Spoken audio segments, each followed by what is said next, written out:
Hello guys, and welcome to my channel and to another Upcrate unboxing video.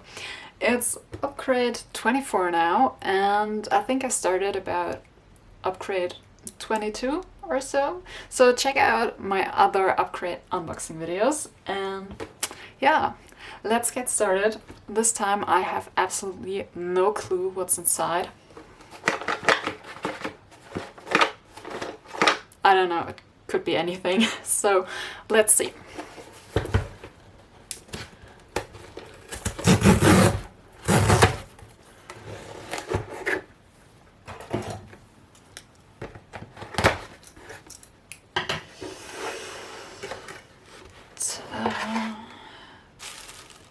Ooh, I think this topic is drawing.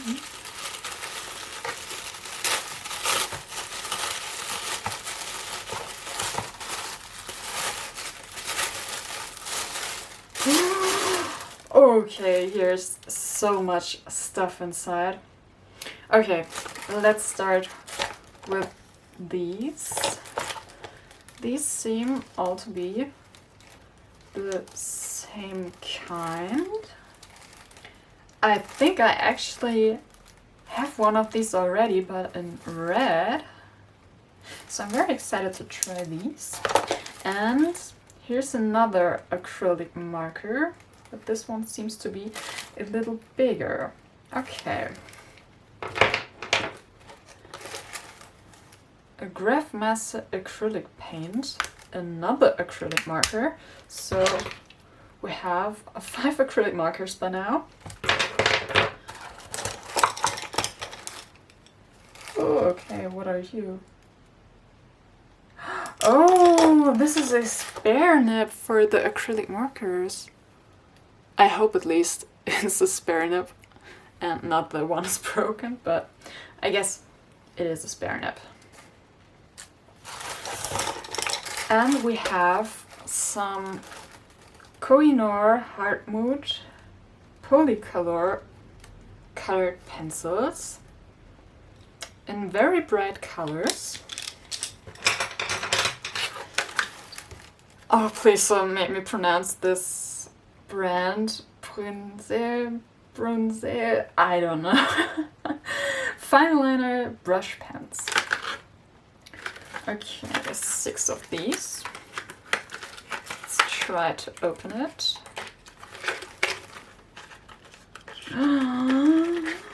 Ooh, look at this color. This is so pretty. And we have a brush. Oh, okay, this is a super long brush nib. And some kind of fine tip.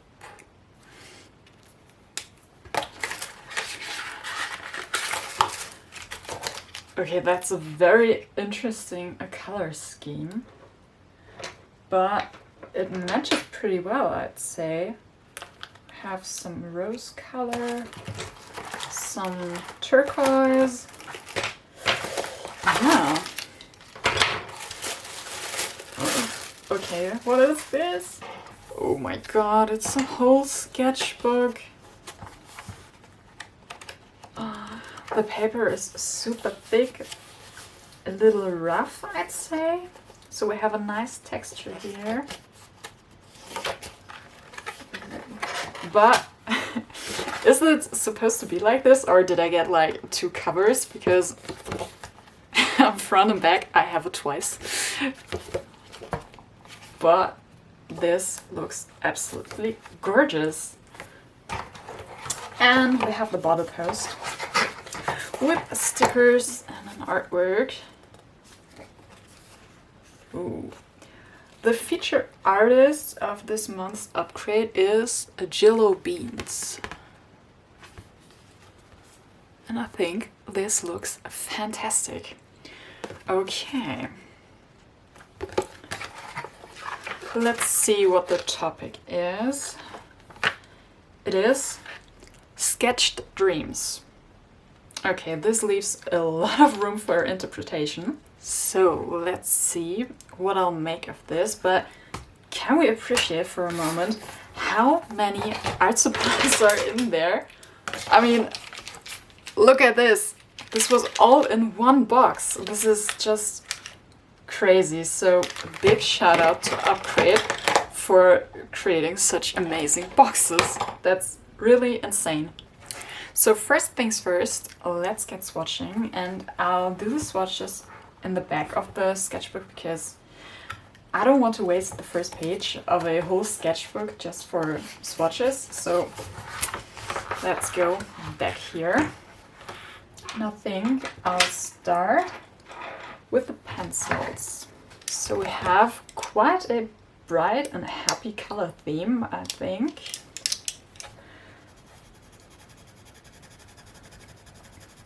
Ooh. I like how the pigment goes down on the paper.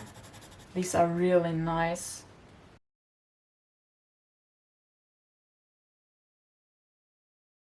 Okay, these are really pretty. Let's see how they blend.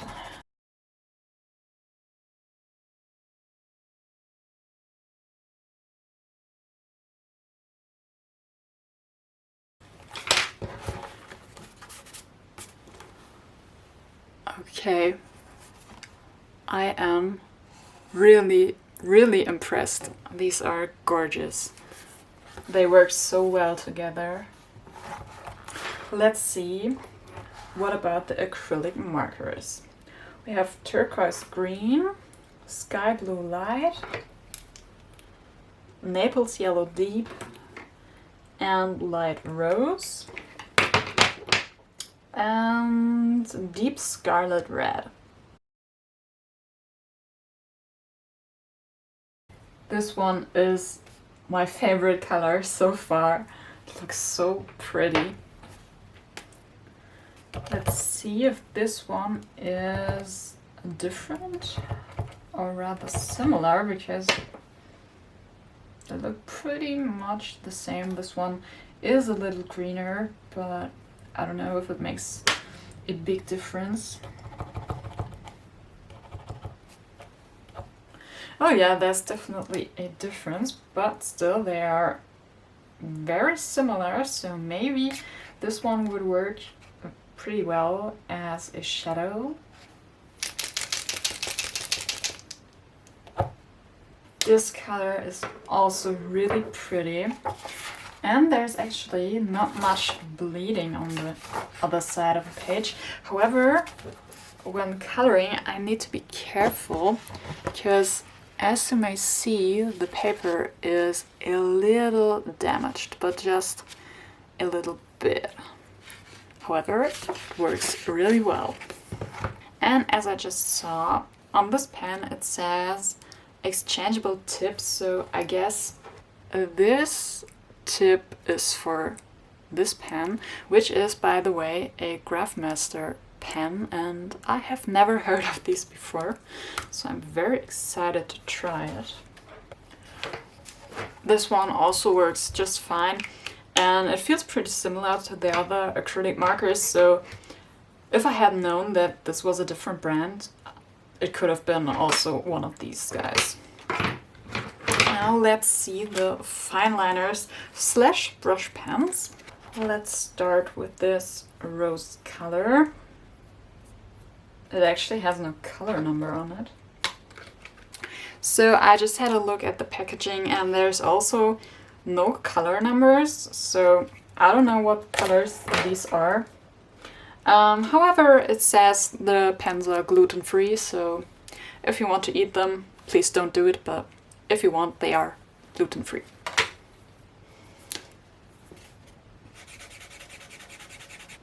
So the colors of these are really pretty, even though they look a little grainy on this rough paper. However, I was really surprised that the brush nibs are rather hard, so they are not as bendable as, for example, Copic marker nibs. So yeah, the very tip is flexible, but the rest is rather hard and won't bend. So all in all, my first impression is very positive, and actually I'm quite overwhelmed by this sheer amount of art supplies that I got, and yeah, I think I'll come up with an idea and then I'll be back. I started my drawing by sketching out a face with a pencil, and no, this pencil wasn't part of the box, but I wouldn't call it cheating. I mean, it's a pencil, everyone needs a pencil. I could have used the color pencil from the box, but I tend to erase a lot until I'm satisfied with the proportions, and erasing colored pencils just doesn't work that well. But after a while, I got the proportions right and started using the actual materials, and the selection was really great, especially the color scheme. The colors worked so well together. I am really in love with the colored pencils because they were so easy to blend.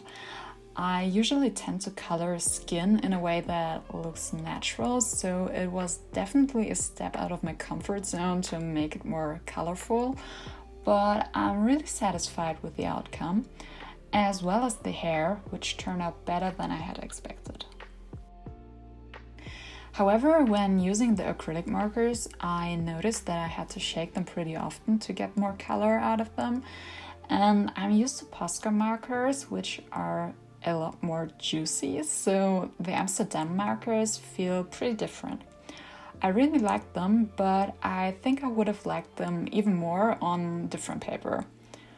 The paper has a lot of texture, which is great for colored pencils, but the tip of the acrylic markers is a rather rough felt tip, so it felt like they were working against each other and the markers actually damaged the paper a little. However, this was barely noticeable. The paper actually can take a beating, so that's really insane, and there was no bleeding at all.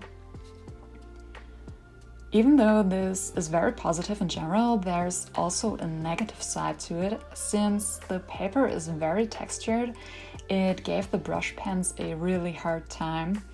I used the blue brush pen a little more in the back of the sketchbook when I was trying to get to know the materials better before drawing the actual artwork, and as you can see in comparison to the other one, the tip is pretty frayed already, considering that I only used this pen 5 minutes max. So this is not that surprising since brush pens are mostly designed for very smooth paper, but I actually didn't expect it to happen this quickly because I was really careful with them because I knew that this wasn't the best choice of paper for the brush markers.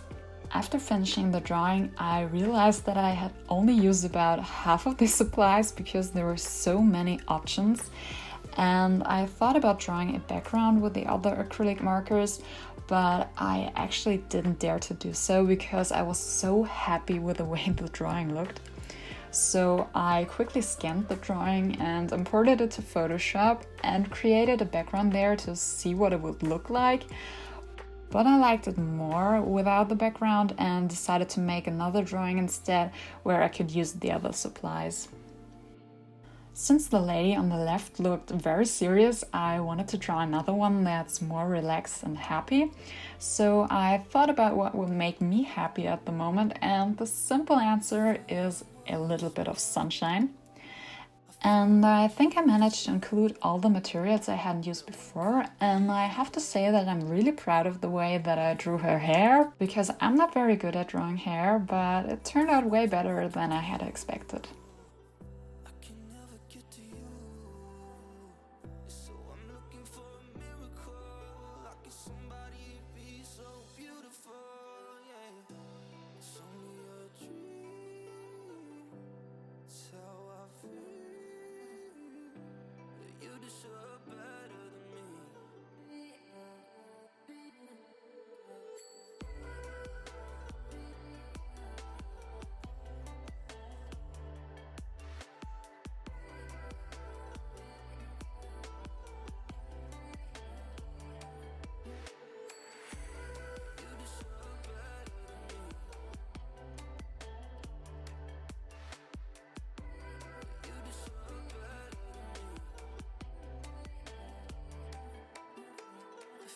I felt like there was something missing, so I included some text in the bottom, which made me realize that I have placed the girl a little too close to the bottom. And at this point I already regretted putting the text down there because it looked kind of odd. But as my boyfriend pointed out, there was a lot of weight on the left page because of the black drip, and therefore the right page and especially the text looked visually disconnected from the rest. So he suggested to make the text bolder and maybe add some drips there, and this made it look so much better. So if your painting looks odd, ask your friends or family what they think about it, and they'll probably have a good idea, even if they are not into art. In retrospect, I shouldn't have added the pink raindrops and the stars. That was a little bit too much, I guess, but whatever. The task was not to think about what you draw, and that's what I did. Let me know in the comments which one of the paintings you like more, and give this video a thumbs up if you liked it. Also, subscribe to my channel if you haven't already. Thanks for watching and see you next time. Bye!